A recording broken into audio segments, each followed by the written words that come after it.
गोपियों के बस यही रेखा है। तो मौज में जय हो, तो मौज में जय हो, तो मौज में कटे दिन रानी वो मेरी भले नाथ नारायण वासुदेवा कृष्ण गोविंद नारायण वासुदेवा हे नाथ नारायण वासुदेवा हे नाथ नारायण वासुदेवा हे देवा हे नाथ नारायण वासुदेवा।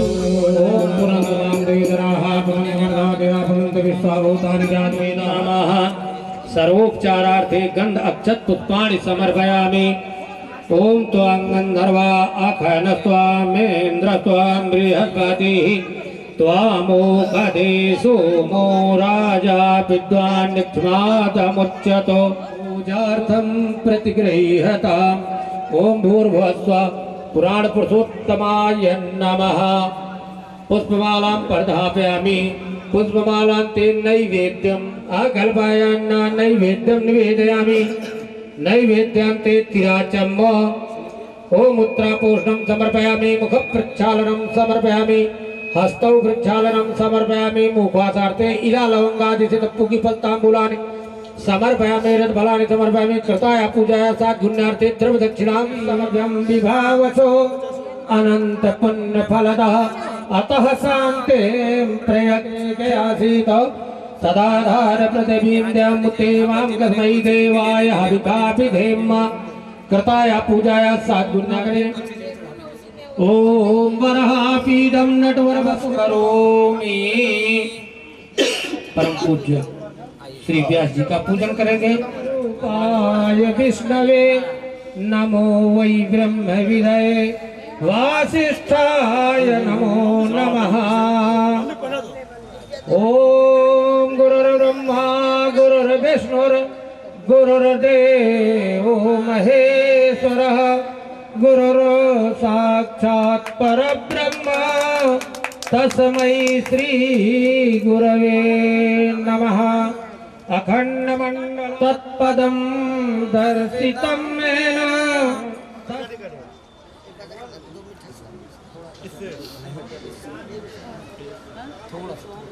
मम्मी आज संडे है और क्या करोगा? मम्मी को पहले ओय सहस्रमूर्तये सहस्रपाद शिशिरोरुहाववे सहस्रनाम्ने पुरुषा।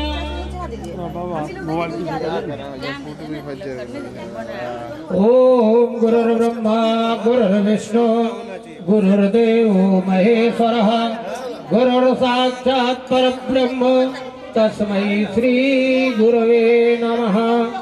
नमोऽस्त्वनन्ताय सहस्रमूर्तये सहस्रपादाक्षिशिरोरुहाववे सहस्रनाम्ने सभूमिग्वं सर्वतः पितानि त्रिपादस्यामृतं दिवि त्रिपादूर्ध्व उदयत्पुरुषः पादौ श्रेयः भवतु नः ततो विफलिमतो पुरः तस्माद् सर्वभूतः समृतं ब्रह्मा पशुस्तान् चक्रे वायव्यानारण्यदस्वा अजायन्त एके चोभयादतः गावो हजगिरे तस्मात् जाता अजावयः पुरुखं व्यददुः कतिधाभ्य कल्पयान्ना मुखं किमस्यासीत् किं बाहु किमूरूपादा उच्यते ब्राह्मणो समकमा चन्द्रमा मनसो जात चक्षुः सूर्यो अजायत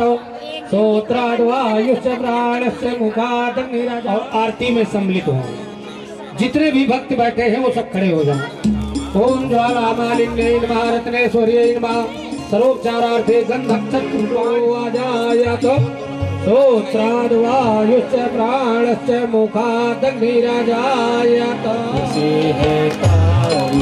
श्री भागवत भगवान की है आरती पापियों से पाप को है तारती। श्री भागवत भगवान भगवान की है आरती, पापियों को पाप से है आरती। श्री भागवत भगवान की है आरती, पापियों के पाप से है आरती।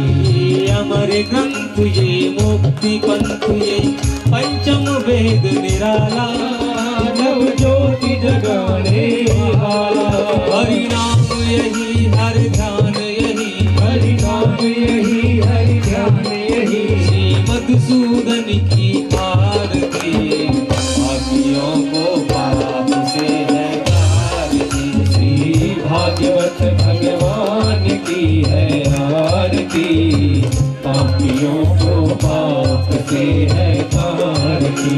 शांति गीत पावन पुनीत, पापों को मिटाने वाला, हरि दर्श कराने वाला। ये शांति गीत पावन पुनीत, पापों को मिटाने वाला, हरि दर्श कराने वाला।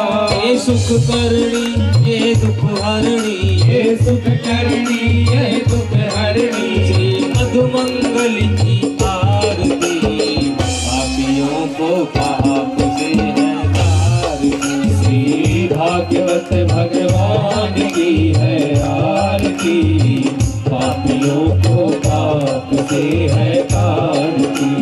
मधुर बोल जग बंदे खोल, सद्मार्ग बताने वाला, बिगड़ी को बनाने वाला। ये मधुर बोल जग बंद खोल, सद्मार्ग बताने वाला, बिगड़ी को बनाने वाला। श्री राम यही घन श्याम यही, श्री राम यही घन श्याम यही। श्री मोहन जी की आरती, पापियों को पाप से है आरती। श्री भागवत भगवान की है आरती, पापियों को पाप से है आरती। कर्पूरी घोरम करुणावतारम, संसारी सारम भुजगेन्द्रहारम। कर्पूरी घोरम करुणावतारम, संसार सारम भुजगेन्द्रहारम। सदा वसन्तं हृदयारविन्दे, भवं भवानी सहितं नमामि। सदा वसन्तं हृदयारविन्दे, भवं भवानी सहितं नमामि। त्वमेव माता जगता त्वमेव, त्वमेव बन्धो सखा त्वमेव, त्वमेव विद्या द्रविणं त्वमेव, त्वमेव सर्वं मम देव देव, त्वमेव सर्वं मम देव देव, त्वमेव सर्वं मम देव। ओम जनेन शीतलीकरणं देवाभिवन्दनम् आरोग्यार्थे स्वात्माभिवन्दनं वान्तिः वनस्पतयः। शान्तिर्विश्वे देवाः शान्तिर्ब्रह्म शान्तिः, सर्वगुं शान्तिः शान्तिरेव शान्तिः। त्वां पूजयामि जगदीश्वर मे प्रसीद, नाना सुगंध पुष्पाणि यथा कालोद्भवानि च, पुष्पांजलिं समर्पयामि। हरिलाल की बोली, राधा रानी सरकार की। शांत मन से आप लोग विराजे, पधारे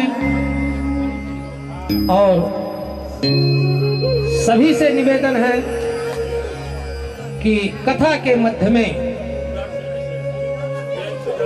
आप लोग विशेष ध्यान दे लें। कथा के मध्य में बार बार उठ करके जाना आना,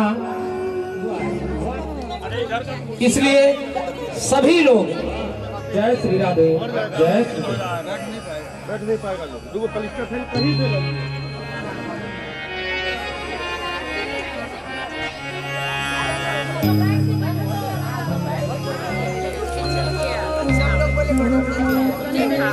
ये देख सारी ये जी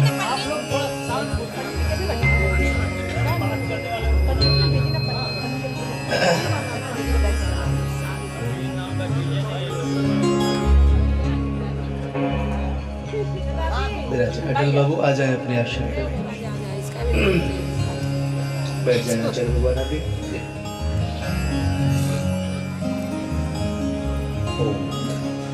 जय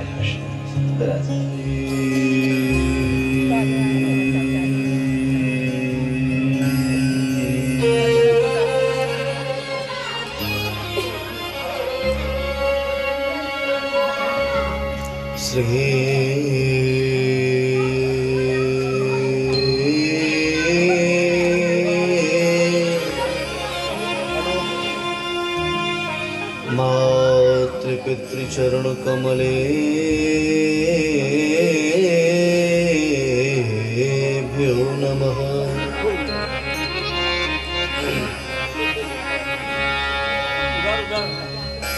वक्रतुंड महाकाय कोटिसूर्यसमप्रभ निर्विघ्नं कुरु मे देव सर्वकार्येषु सर्वदा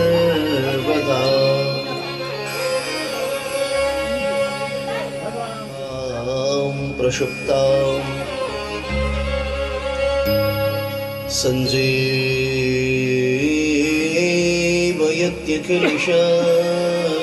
संजीवयत्यखिलेशधरः श्वधाम्ना अन्याश्वहस्तचरणश्रवणत्वगादि प्राणान्नमो भगवते पुरुषाय तुभ्यं।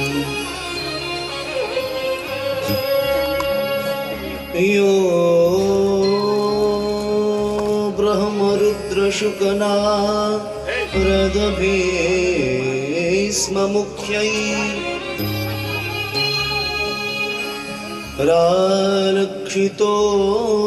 रारक्षितोऽनुशहसा पुरुषस्य तस्य सद्यो वशीकरणचूर्णमनन्तशक्तिं तं राधिकाचरणरेणुमनोः स्मरामि। बुद्धिहीन तनु जानिके सुमिरहु पवन कुमार बल बुद्धि विद्या देह मोहि हरहु कलेश विकार। आइए हनुमंत विराजिए मैं कथा कहूँ मति अनुसार प्रेम सहित गादी धरू पधारिए पवन कुमार।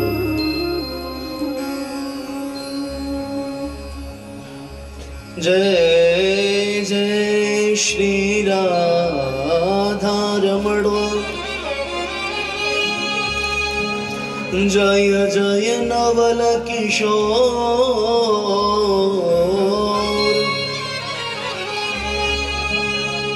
जय गोपेक्षित चोर प्रभु जय जय माखन चोर।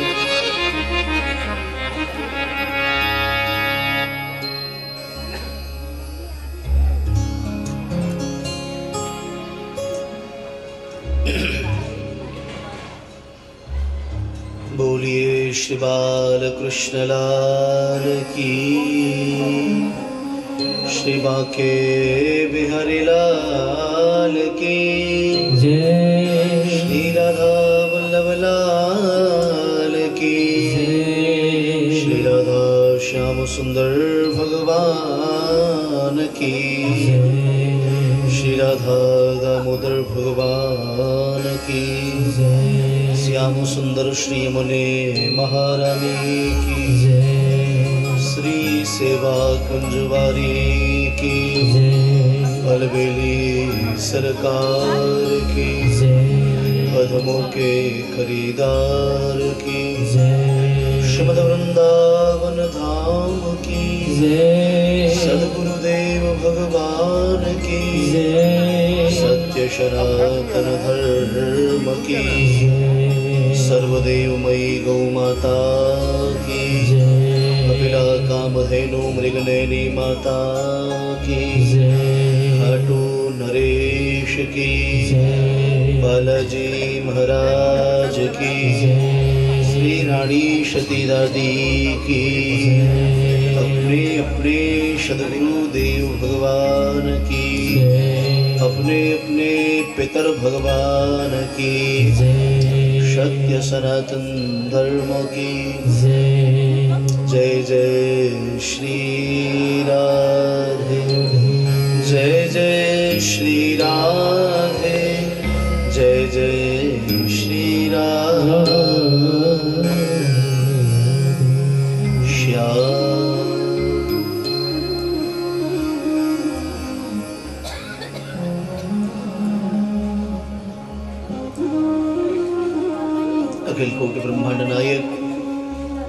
जगत नियंता जगदाधार निराकार निर्विकार निरीह निर्विकल्प श्री नंदनंदन ब्रजेंद्र नंदन यशोदानंदन कंस निकंदन देवकी नंदन परमानंद आनंद कंद श्री राधा रमण बाधा हरण कुंज निकुंजेश्वर जगत जननी करुणामयी श्री राधा रानी श्री बालकृष्ण लाल की वांगमयी शब्द विग्रह श्रीमद् भागवत को हम सब मिलकर के प्रणाम।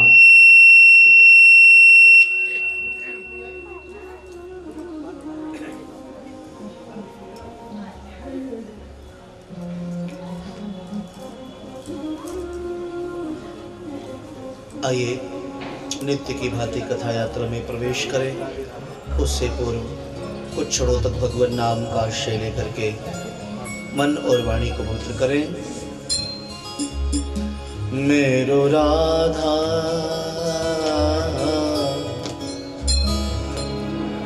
मेरो राधा मेरो राधा रमण गिरधारी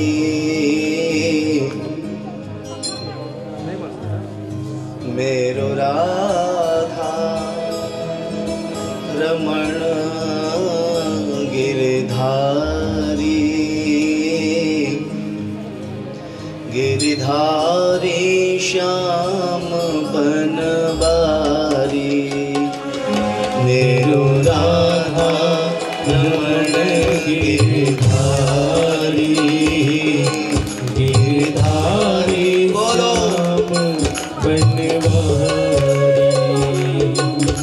मेरो राधा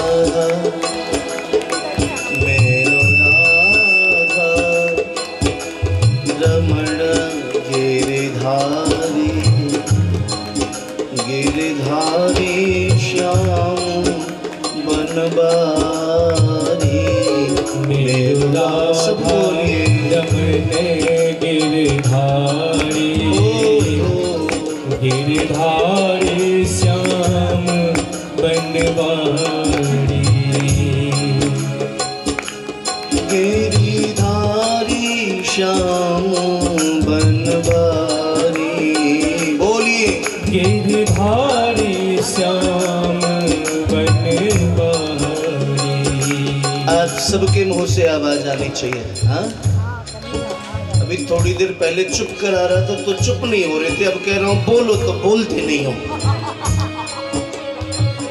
बोलिए ना श्रवण बाबू, अब बोले।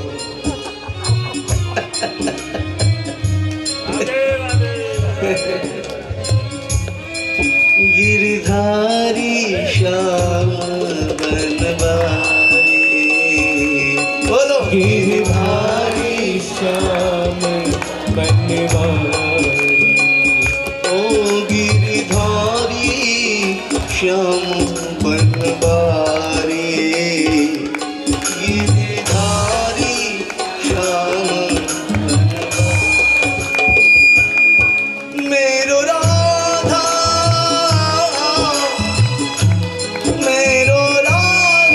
श्री राधा राधा राधा श्री राधा राधा राधा श्री राधा राधा राधा श्री राधा राधा राधा श्री राधा राधा राधा मेरो राधा राधा राधा राधा श्री राधा राधा मेरो राधा रमण गिरधारी गिरधारी श्याम बनवारी मेरो राधा रमण गिरधारी गिरधारी श्याम बनवारी। एक बार दोनों भुजाओं को उठाकर के भाव से हरि बोल जय जय हरि हरि बोल।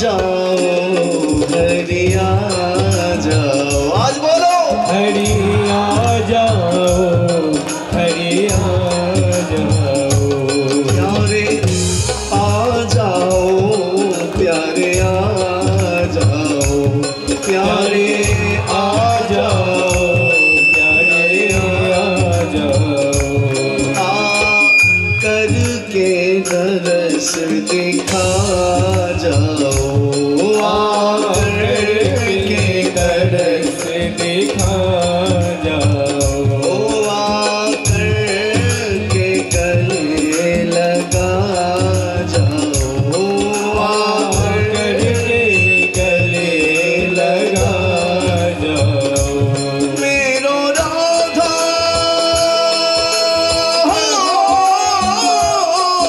मेरो राधा रमण गिरधारी, मेरो राधा रमण गिरधारी, गिरधारी श्याम बनवारी, मेरो राधा रमण गिरधारी, गिरधारी श्याम बनवारी, मेरो राधा रमण गिरधारी, गिरधारी श्याम बनवारी, मेरो राधा गाइए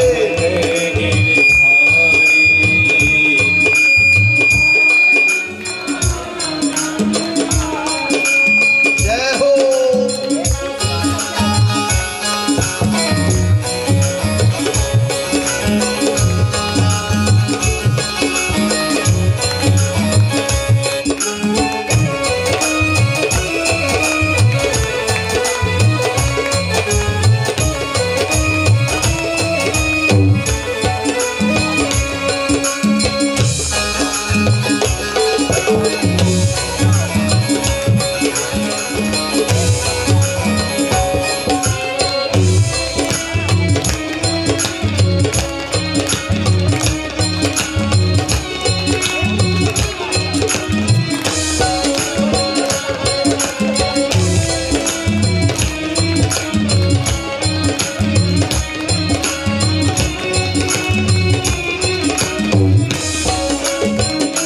मेरा छोटा सा संसार, मेरा छोटा सा संसार, मेरा छोटा सा परिवार, मेरा छोटा सा परिवार, प्यारे आ जाओ एक बार, ओ मेरा छोटा सा परिवार, प्यारे आ जाओ एक बार, मेरा छोटा सा परिवार, प्यारे आ जाओ एक बार, मेरा छोटा सा परिवार, प्यारे आ जाओ एक बार, ओ हरि आ जाओ, हरि आ जाओ, ओ हरि आ जाओ, हरि आ जाओ, हरि आ जाओ, प्यारे आ जाओ, प्यारे आ जाओ, प्यारे आ जाओ, जीवन नैया के हो, जीवन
छोटा सा संसार कभी आ जाओ एक बार, मेरा छोटा सा संसार कभी आ जाओ एक बार, कभी आ जाओ एक बार, कभी आ जाओ एक बार, कभी आ जाओ एक बार।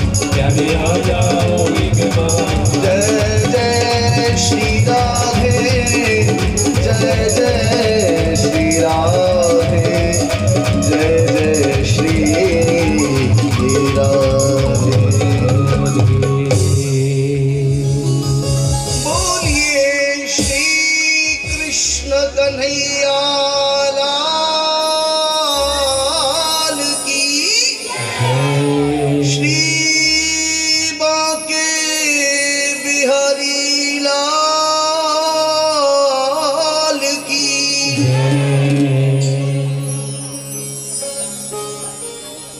जीवन नैया के खेवन हार,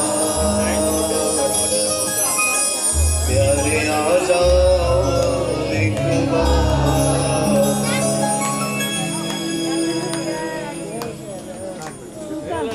सर्वप्रथम प्रातस्मरणीय अर्चनीय वंदनीय पूज्यपाद श्रद्धेय सद्गुरुदेव भगवान के युगल चरणारविंद में अंतस्थल की गहराइयों से बारंबार निवेदन करते हुए जन जन महापुरुषों की कृपा से यहाँ अधमवाड़ी भगवत गुणानुवाद करने योग्य हुई उन समस्त महापुरुषों के श्री चरणों में कृतज्ञता ज्ञापित करते हुए कुल देवता, ग्राम देवता, वास्तु देवता, स्थान देवता, प्रत्यक्ष अप्रत्यक्ष रूप से जो भी जागृत चेतनाएं इस आध्यात्मिक आयोजन को पुष्ट करने हेतु पधारी हैं, उन अप्रत्यक्ष जागृत चेतनाओं को व्यासपीठ और मोदी परिवार की ओर से बारंबार प्रणाम। उन समस्त अप्रत्यक्ष जागृत चेतनाओं को पितरों से आग्रह, आप कृपा करके अपने स्थान पर ग्रहण करें और इस कथा का आस्वादन कर हम सब पर कृपा वृष्टि करें। श्रीमद् भागवत जी, श्रीमद् भगवत गीता देखो कैसी करुणा बरस रही है। कथा में विश्राम के दिवस आजकल परंपरा चल गई है, अंतिम दिन गीता पाठ करते हैं। यहाँ रोज 2 गीता पाठ भी हो रहा है। बड़ा कृपा हो रही है, नहीं कृपा बरस रही है। और इसलिए बरस रही है, मैंने कहा कृष्ण गोविंद हरे मुरारी करो, तो उस दिन यात्रा में खाटू श्याम जी की परिक्रमा के समय अटल बाबू कह रहे, बोले नहीं राधे राधे बोलो। और सुनो, राधे राधे बोलोगे तो आनंद तो होगा। पता है क्यों? क्योंकि श्री कृष्ण कृपा करते हैं। श्री कृष्ण, श्री राधा रानी कृपा नहीं करती। श्री राधे रानी कृपा नहीं करती। क्यों? क्योंकि कृपा करना आता नहीं उनको। वो तो कृपा बरसाती है, इसलिए बरसाने वाली है। वो तो कृपा बरसाती है। गोपाल सहस्रनाम का अंतिम श्लोक है, आज ही सुन रहा था मैं। अंतिम श्लोक कौन सा था? आचार्य भगवान अंतिम श्लोक अभी याद था, अभी थोड़ी देर पहले बोला। अंतिम श्लोक है, कृपानाथ दयानाथ सिंधु। ध्यान से सुनिए, ये ठाकुर जी कौन है? राधा रानी कौन है? अपार, क्या पार नहीं, अपार करुणा सिंधु, भगवान भक्त तत्पर। वो अपार करुणा करते हैं प्यारे जी पर, अपार करुणा करते हैं। क्यों? भगवान भक्त वत्सल, ये हमने सुना है, लेकिन भगवान भक्त तत्पर, वो अपार करुणा अपनों पर करते हैं तत्पर होकर के। परम तत्परता के साथ अपार करुणा सिंधु, गोपाल सहस्त्र नाम का अंतिम श्लोक है, अपार करुणा सिंधु। आज हवन कर रहे थे ना, तो वो चला दिया प्रेमानंद बाबा वाला गोपाल सहस्त्र नाम, तो हवन करते करते उस समय आप आ गए थे, तो अंतिम श्लोक उस आपसे पहले पूरा हो गया था। तो गोपाल सहस्त्र नाम अपने आप में एक अचूक औषधि है। धनाभाव हो, भक्ति में मन न लगता हो, तो दीपावली के दिन यदि 2 प्रयोग किया जाए तो अभूतपूर्व परिवर्तन देखने को मिलता है। बहुत साल पहले आपको कहा था गोपाल सहस्रनाम और श्री सूक्तम।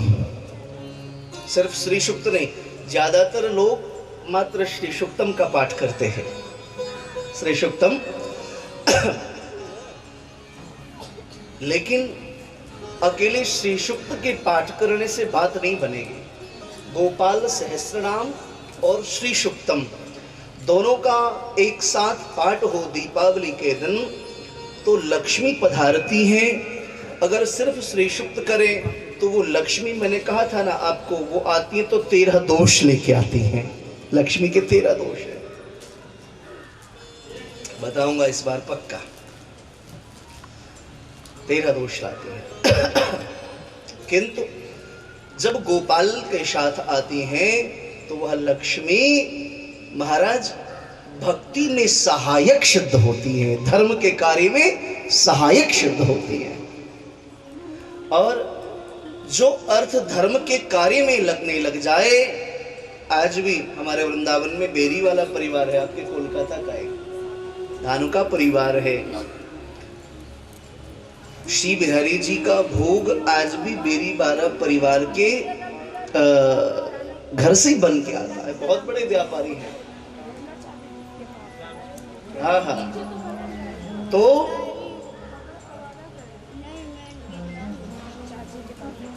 इतना बड़ा व्यवसाय उनका लंदन में, अमेरिका में, अलग अलग जगह पे, सत्य घटना बता रहा हूं सर्वत्र। लेकिन फिर भी सब कुछ होने के बाद भी उनके परिवार का नियम है, परिवार का बहुत बड़ा कुनबा हो गया। जैसे समस्तीपुर में मोदी परिवार, आपका कितना बड़ा कुनबा है यहाँ, तो एक परिवार श्रीमद वृंदावन में ही रहेगा, चाहे सारा व्यापार बिगड़े बने। हाँ, तू जाने तेरा काम जाने, तेरे हवाली मेरी गाड़ी, तू जाने तेरा काम जाने, वो रहते हैं। और सुनिए, जो गर्मियों के दिनों में आप देखते होंगे, बिहारी जी का कभी दर्शन किया होगा, अब तो फोटोज भी खींचना मना है, लेकिन वायरल हो जाता है कभी कभी, है ना, अक्सर ही हो जाता है। मैं तो गोसाई जी भेज देते हैं, वीडियो चल रहा है, कोई सुन लेगा अगर ये वीडियोग्राफी हो रही है, ऑडियो क्वालिटी अच्छी रही तो कथा के ठीक बाद से जो है इसका विशेष प्रसारण हमारे YouTube चैनल पे आप देख सकते हैं। हालांकि आज साधना आदि वालों का भी फ़ोन आया था, हो सकता है उनके भी सोशल मीडिया प्लेटफॉर्म पे ये चले। तो आप सब एंड्रॉयड फ़ोन चलाते ही हैं, मेरा नाम सर्च करेंगे YouTube पर, योगेश प्रभाकर जी, श्री योगेश प्रभाकर जी YouTube पे सर्च करेंगे, सब्सक्राइब कर लेंगे चैनल को, तो इस कथा का ठीक रहेगा ना। तो अगले दिन से ही कथा के नेक्स्ट डे से 5 से इसका विशेष प्रसारण हो जाएगी ना। नहीं, ऑडियो वीडियो अगर क्वालिटी होगी तो उसका विशेष प्रसारण होगा।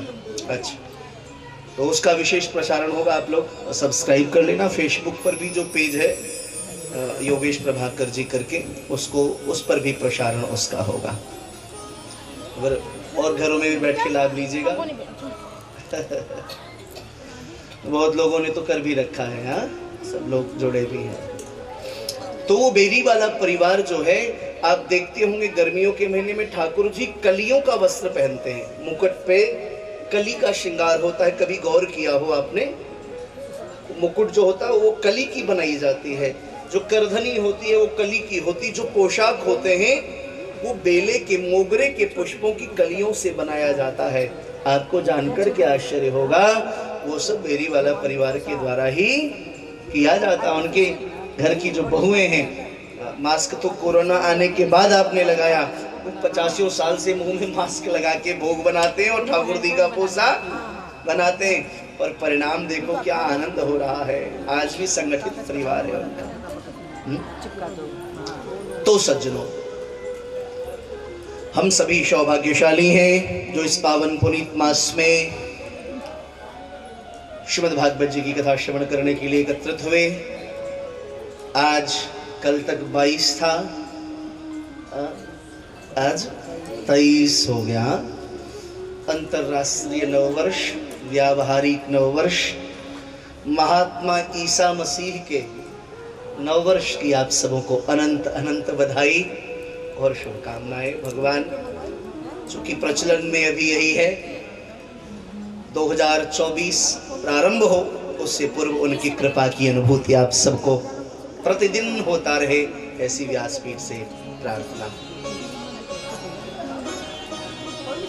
बड़ी पावन कथा चल रही है। व्यासपीठ पर विराजमान है सुखदेव जी महाराज, सामने में श्रोता के रूप में परीक्षित जी, नैमिषारण्य में श्री सूत जी महाराज विराजमान है, सामने में श्रोता के रूप में 88,000 शौनकादिक ऋषि। आप इसी से वक्तव्य का वेट समझ सकते हैं क्या हो सकता है। बड़े बड़े मनीषी ब्रह्मज्ञानी विराजमान होकर कथा श्रवण कर रहे हैं। श्री भगवान ने ध्रुव जी पर कृपा किया है, ध्रुव जी वापस चल करके आए, ध्रुव जी का विवाह हुआ है। एक दिन उत्तम शिकार खेलने के लिए गए जो ध्रुव के भाई थे, यक्षों के साथ में युद्ध हो गया। यक्षों के साथ युद्ध हुआ तो यक्षों ने उत्तम को मार गिराया। ध्रुव जी को आवेश आ गया, मेरे भाई को मारा है, छोड़ूंगा नहीं। श्री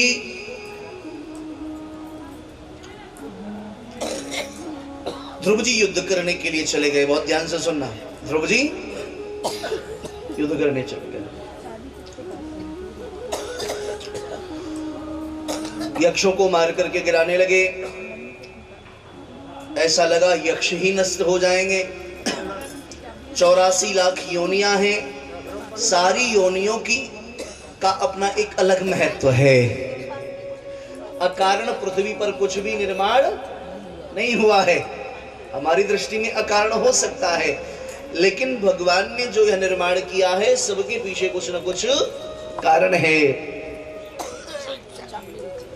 भगवान शुकाचार्य वर्णन करते हैं परीक्षित से, स्वयं स्वयंभू मनु आए और ध्रुव को समझाया, बेटा क्यों ऐसा युद्ध करते हो, ऐसा क्रोध करना चाहिए पर ऐसा क्रोध यह ठीक नहीं, यह ठीक नहीं। श्री ध्रुव जी को समझाया, ध्रुव जी बात को मान गए। युद्ध विश्राम हुआ। परीक्षित जी ने प्रश्न किया, ध्यान से थोड़ा श्रवण करें। परीक्षित जी ने प्रश्न किया कि सरकार, जिसने भगवत दर्शन कर लिया हो, जिसने साधना की गहराइयों को, इतने निकटतम स्थितियों को देखा हो, स्पर्श किया हो, उसको भी इतना क्रोध आता है क्या? क्योंकि साधक तो शांत हो जाता है, अपने स्वरूप में स्थित हो जाता है। श्रीमद् भगवद गीता में अर्जुन को भगवान कहते, अर्जुन साधक कैसे होते हैं? बोले जो साधक ना के गहराई में प्रवेश करते हैं वो स्थित प्रज्ञ अवस्था को प्राप्त कर लेते हैं। साधक संजीवनी में पढ़िए, स्वामी राम सुखदास जी ने इसकी विस्तार से चर्चा की है। कोई स्वामी राम सुखदास जी महाराज ने। स्थित प्रज्ञ कौन है और उसका जीवन कैसा होता? बोले जो स्थित प्रज्ञ साधक होते हैं वो विरले होते हैं। स्थित प्रज्ञ की अवस्था वह है, बोले स्थित प्रज्ञ का जीवन कच्छप के समान होता है। थोड़ा ध्यान से श्रवण करें।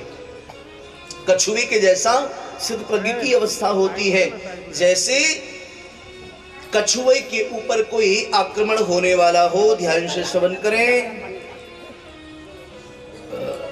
कृपानाथ,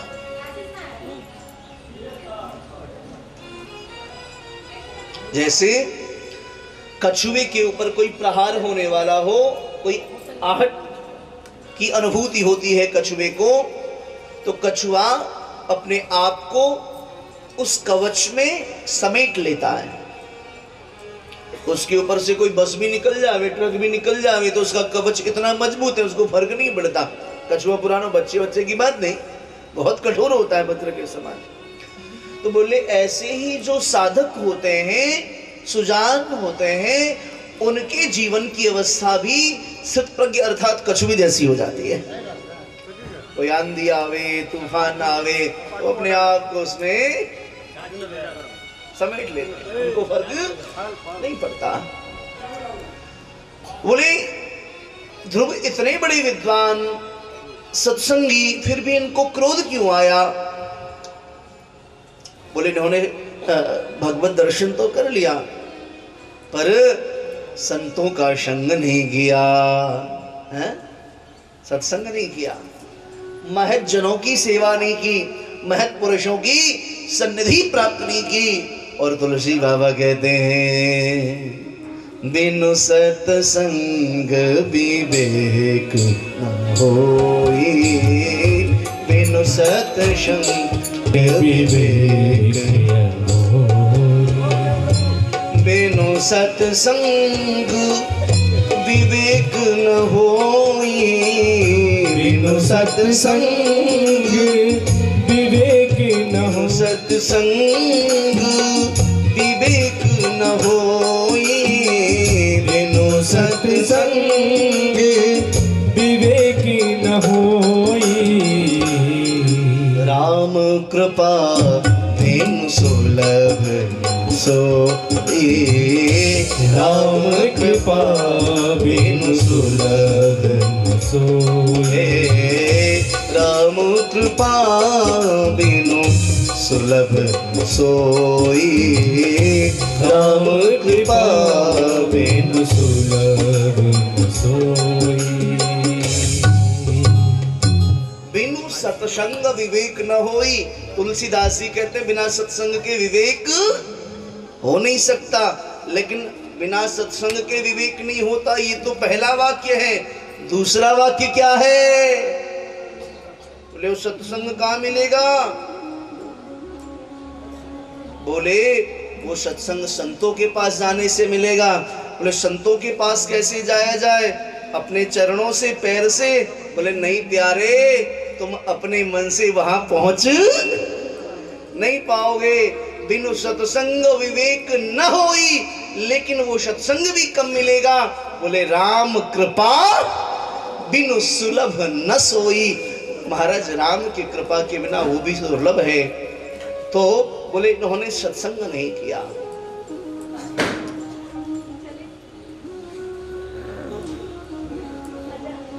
इन्होंने सत्संग नहीं किया, इसलिए इतना आक्रोश आया। और जिसने सत्संग का आश्रय ले लिया, आहा, उसका तो कहना ही क्या है।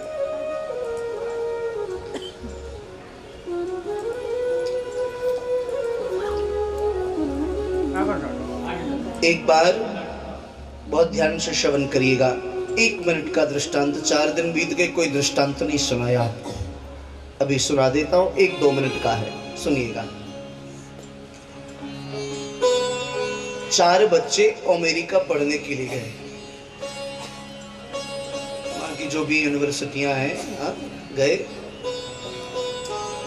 पढ़ करके आए। तो वहां पर सुना, बोले भारत की आत्मा गांव में बसती है। भारत की आत्मा गांव में बसती है। तो बच्चों ने सोचा गांव भारत की कैसी है, देखना है, कैसा है, देखना चाहिए चल के। तो आए, भारत के गांवों में भ्रमण करना शुरू किया। घूमते घूमते जा रहे थे, तो एक दिन एक गांव में पहुंचे। गांव के बाहर एक द्वार बना हुआ था, जैसे बनाते ना मंदिर का द्वार, आदि आदि द्वार बना था।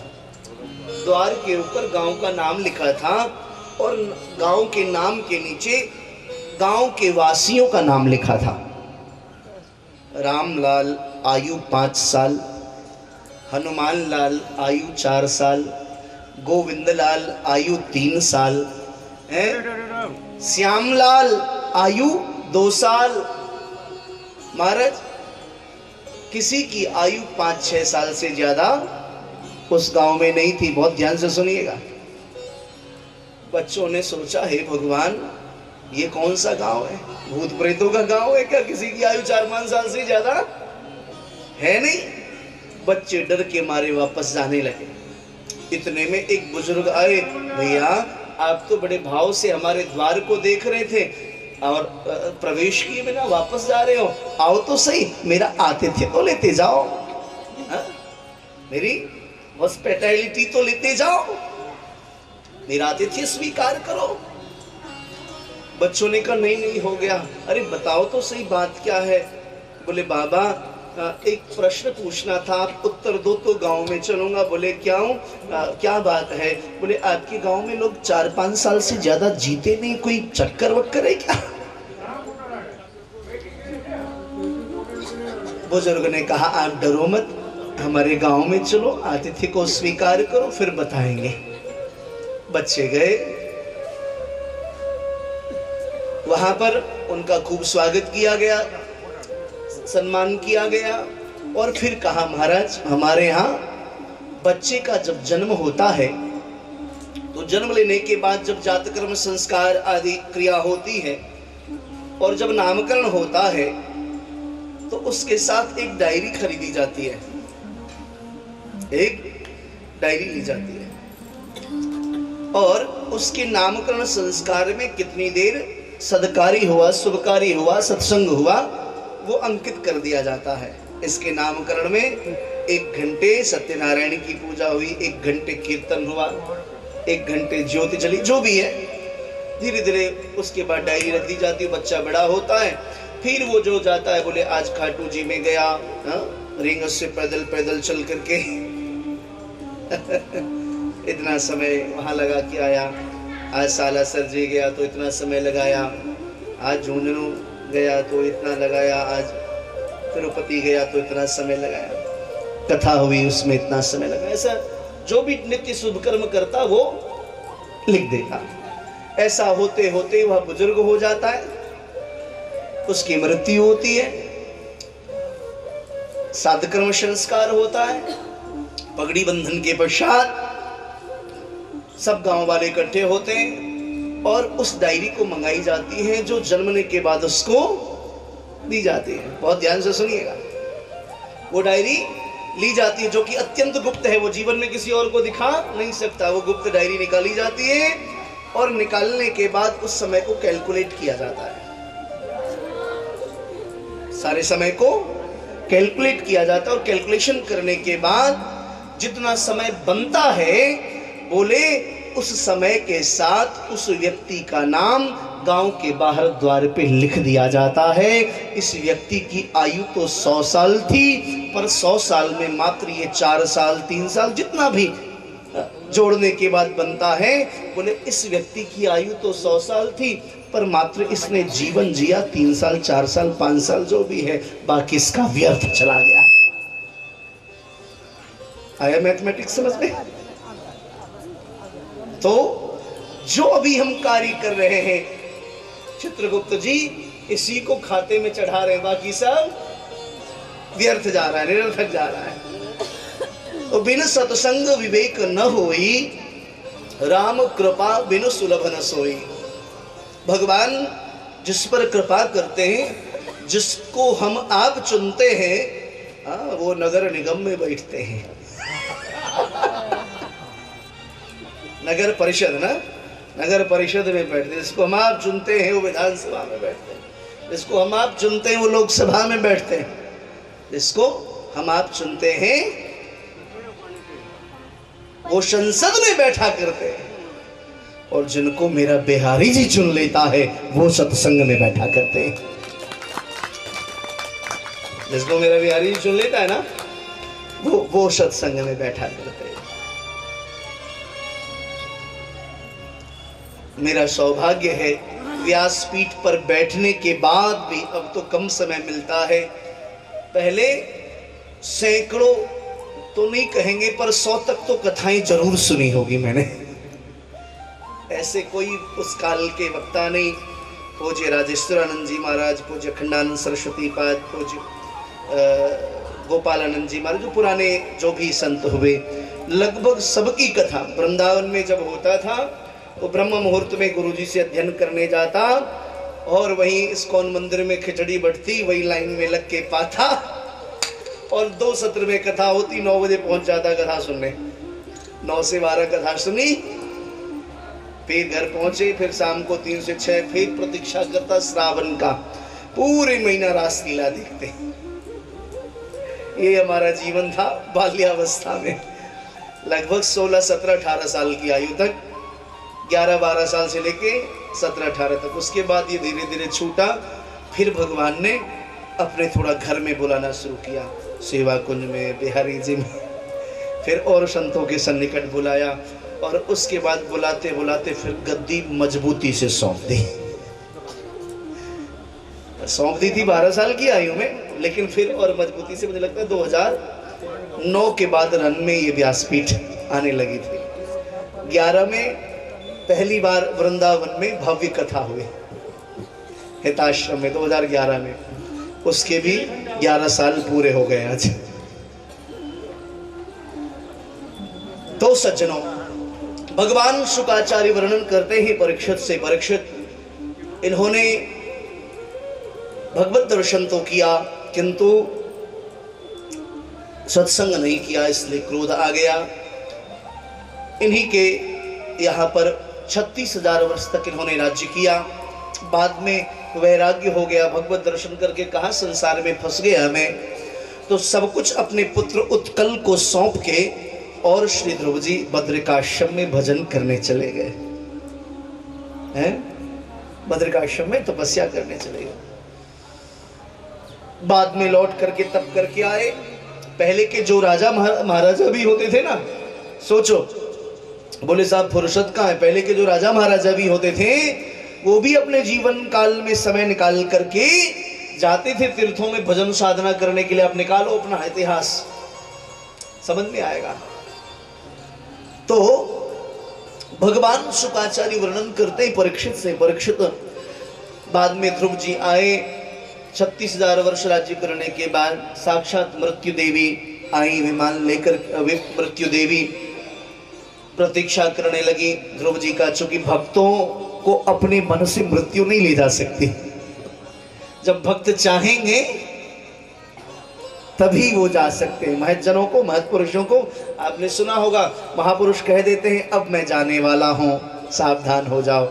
पूज्य श्री जी महाराज निम्बारकाचार्य भगवान प्रतीक्षारत थे। जब सूर्य उत्तरायण हुआ 3-4 साल पहले, सूर्य उत्तरायण हुआ तो नित्य पंचांग सुनाने जाते थे ब्राह्मण देवता। तो प्रातःकाल पंडित जी ने कहा महाराज आज सूर्य उत्तरायण हो गया, संक्रांति मकर की लग गई है।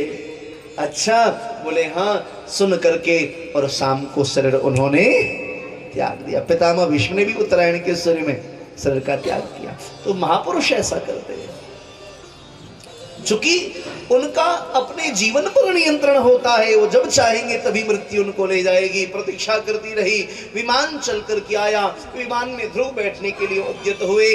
उसी समय मृत्यु देवी आ गई। ध्रुव जी तुम्हारी प्रतीक्षा इतने दिन से कर रही थी, चुपके चुपके निकल लिए, हाँ? मुझे बिना स्पर्श किए नहीं जा सकते। ध्रुव जी ने कहा माँ आओ ना, कृपा करो। मस्तक जैसे ही झुकाया, भक्त के सामने तो सब झुकते हैं, मस्तक झुकाया, उनके मस्तक पे चरण रख करके ध्रुव जी विमान में बैठ गए और उन्होंने प्रस्थान किया है ध्रुवलोक के लिए।